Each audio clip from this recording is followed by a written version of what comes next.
अस्सलाम वालेकुम बहनों, भाइयों और बुजुर्गों।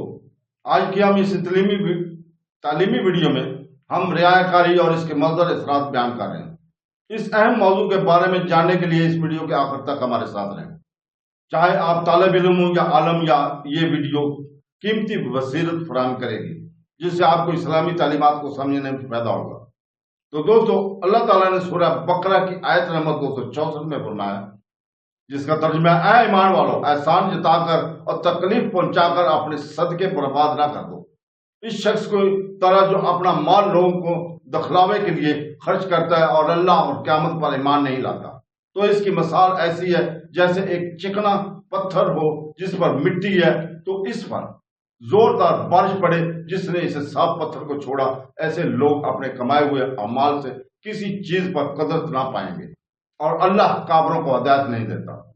अरशाद फरमाया कि ऐ ईमान वालों, जिस पर खर्च करो इस पर एहसान जतलाकर इससे तकलीफ पहुंचाकर अपने सदके का सवाब बर्बाद ना कर दो, क्योंकि जिस तरह मुनाफिक आदमी लोगों को दिखाने के लिए और अपनी वाह वाह करवाने के लिए माल खर्च करता है, लेकिन इसका सवाब बर्बाद हो जाता है, इसी तरह फकीर पर एहसान जतलाने वाले और इससे तकलीफ देने वाले का सवाब भी जाया हो जाता है। इसकी मिसाल यूं समझो कि जैसे एक चिकना पत्थर हो जिस पर मिट्टी पड़ी हुई हो, अगर इस पर जोरदार बारिश हो जाए तो पत्थर बिल्कुल साफ हो जाता है और इस पर मिट्टी का नामो निशान भी बाकी नहीं रहता।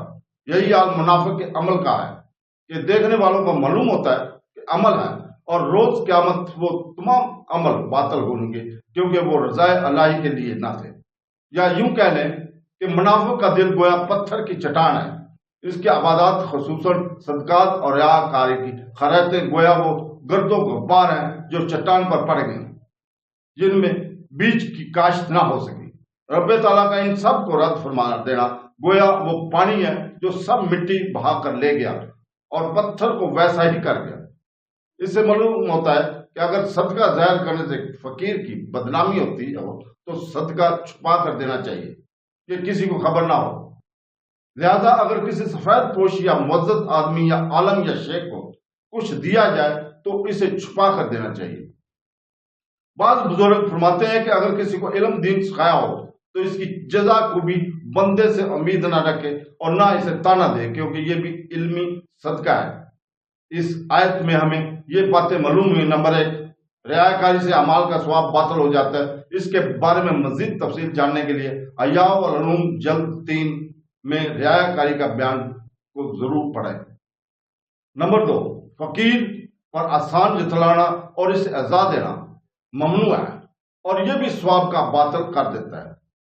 नंबर 3, काफिर का कोई अमल बारगाह इलाही में मकबूल नहीं होता। नंबर 4, जहां रियाकारी या इस तरह की किसी दूसरी आफत का अंदेशा हो वहां छुपा कर माल खर्च किया जाए। नंबर 5, अलानिया और पोशीदा दोनों तरह सदका देने की इजाजत है, जैसा कि सूरह बकरा आयत 271 और 274 में सरात के साथ इसका बयान है। लेकिन अपनी कल्बी हालत पर नजर रखकर अमल किया जाए। अफसोस कि हमारे हाँ यह रियाकारी, एहसान जतलाना और एज़ा देना तीनों अमाल की बरमार है।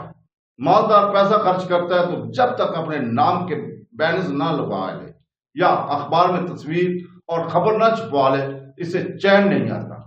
खानदान में कोई किसी की मदद करता है तो जिंदगी भर उसे दबाता रहता है, जब दिल करता है सब लोगों के सामने इसे रसवा कर देता है।